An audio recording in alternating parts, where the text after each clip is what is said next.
这绝对是最能证明丁俊晖实力的一场比赛。打进黑球，完成逆转，丁俊晖罕见的宣泄情绪，这是他距离世锦赛冠军最近的一次。面对巅峰塞尔比，他完成了那一年世锦赛上的最强翻盘。2016年斯诺克世锦赛决赛，巅峰丁俊晖对阵生涯爆发期塞尔比。比赛开始之前，所有人都认为这是一场势均力敌的对抗，因为那一年丁俊晖的世锦赛状态堪称无敌。决赛之前的所有对决全部都是大比分胜出。然而进入决赛后，丁俊晖第一阶段一直处于梦游状态，反观塞尔比则发挥稳定，这导致丁俊晖开局就连输6局。也正是不利开局，给后续的败北埋下了伏笔。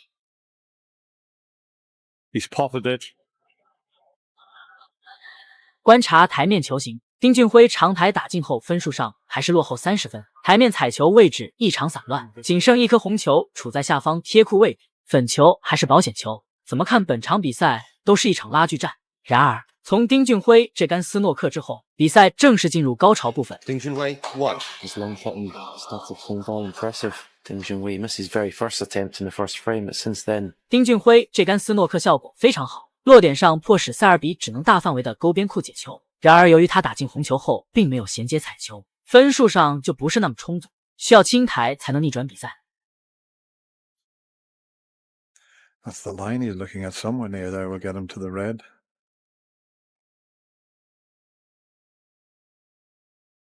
塞尔比无愧于防守大师，这杆无论是线路和力度的把控都十分精准。那一年世锦赛有当场看过直播的肯定是记忆犹新。塞尔比和丁俊晖可能打出了世锦赛历史上互做斯诺克最多的一场对碰，这也是斯诺克的精髓所在。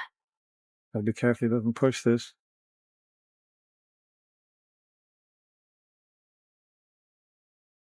丁俊晖这杆解球没什么问题，只要注意不要连击就可。虽然落点上利用粉球挡住了线路，但这种斯诺克对于那一年的塞尔比来说，解球就是轻轻松松。2016年的塞尔比正处于生涯的强势爆发期，各大赛事的冠军拿到手软，单论解球能力，绝对能够排入斯诺克最顶级的行列。塞尔比这杆运气不太好，红黑2颗球都奔着上方左侧袋口跑去，落点上黑球没能挡住袋口。对于丁俊晖来说，这球一定要把握住。We didn't quite get through that one. 这杆红球打丢真的是不应该，机会已经非常好了。本场世锦赛丁俊晖的准度算是近些年来最稳定的一次。不过虽然红球打丢了，落点上也没有给塞尔比留机会，但也丧失了先手权。现在对于丁俊晖来说，就需要解球成功的同时反做一杆，先将先手权夺回来。So really, he's got to hit this and he's got to get it safe.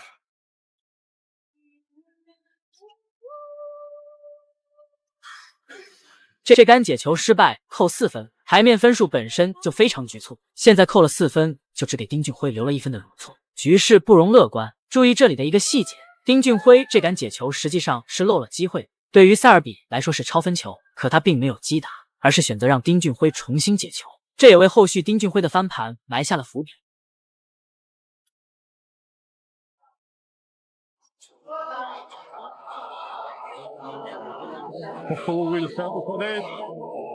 这杆大力解球客观来说就是运气球，不过运气也是实力的一部分。红马甲时期的丁俊晖是许多球迷心中的意难平，不仅是因为实力出众，但没能圆梦，更重要的是，这个时期的丁俊晖很少让球迷失望，这是丁俊晖漫长生涯中一个标志性的阶段。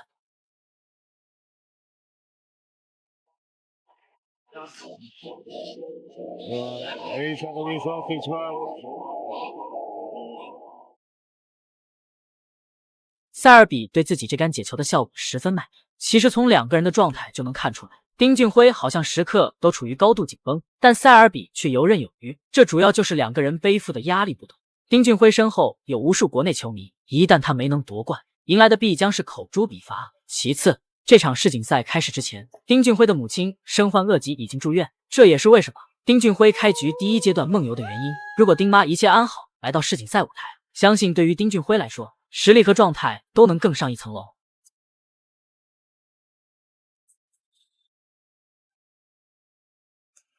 Well, it's a containing safety, but he could be in trouble. I'm not in a lot of trouble here.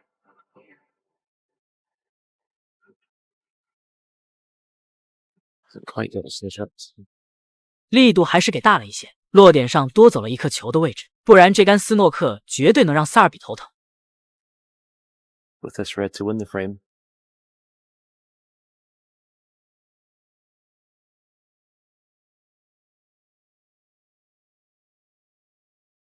现在对于丁俊晖而言，想要逆转需要达成2个条件，第一就是最后一颗红球必须要衔接黑球，第二则是清台。现在台面黑球的位置非常好，但粉球却是一颗保险球，并且面对塞尔比这种顶级防守大师，普通的斯诺克压根就没办法让他露出破绽，想要逆转非常难。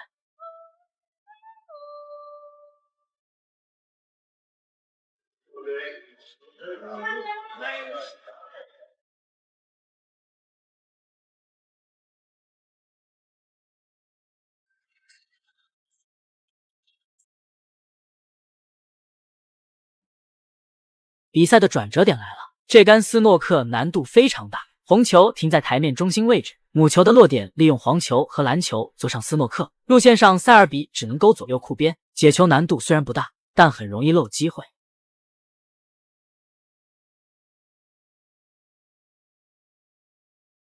It's the black, is it?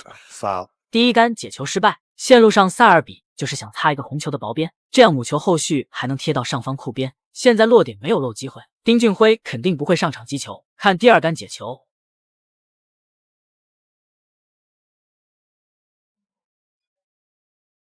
该说不说，塞尔比的控球真的迷，一切都在他的控制范围内。母球的落点增大了丁俊晖手架的难度，虽然红球漏了机会，但不好打。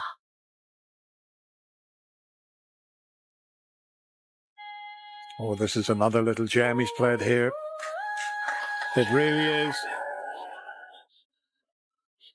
连攻带防效果完美，这就是斯诺克的魅力，不只是进攻，防守也是精髓所在。就这样高质量的防守对碰，现在也很少能看到了，因为塞尔比现在正处于生涯低谷期，甚至已经开始萌生退役的想法。而丁俊晖也同样状态不佳，防守派的选手最有希望的严炳涛还被禁赛，这一脉也不知道谁能扛起大旗。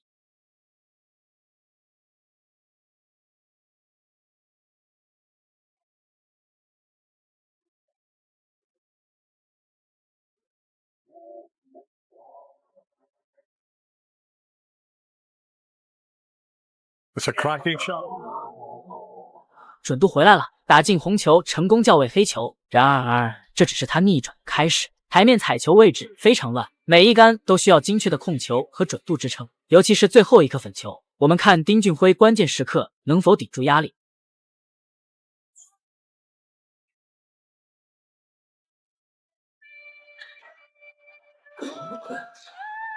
Shot. Oh, and an equally good shot on the ground. Yeah, shot that was.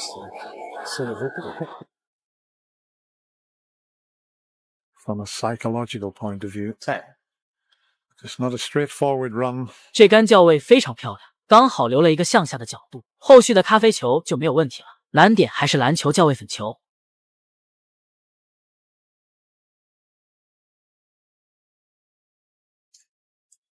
13. Yeah, talking about this frame, he's mixed it tactically. Mark Selby. Oh, he will like to have that shot back.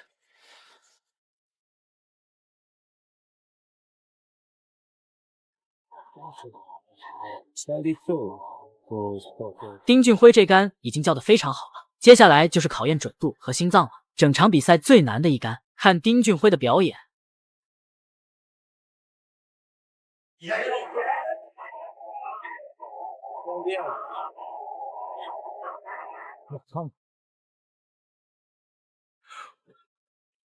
打进黑球，完成逆转。丁俊晖也是罕见的宣泄了一下情绪。这场比赛也是那一年世锦赛上，丁俊晖打出了最好看的逆转。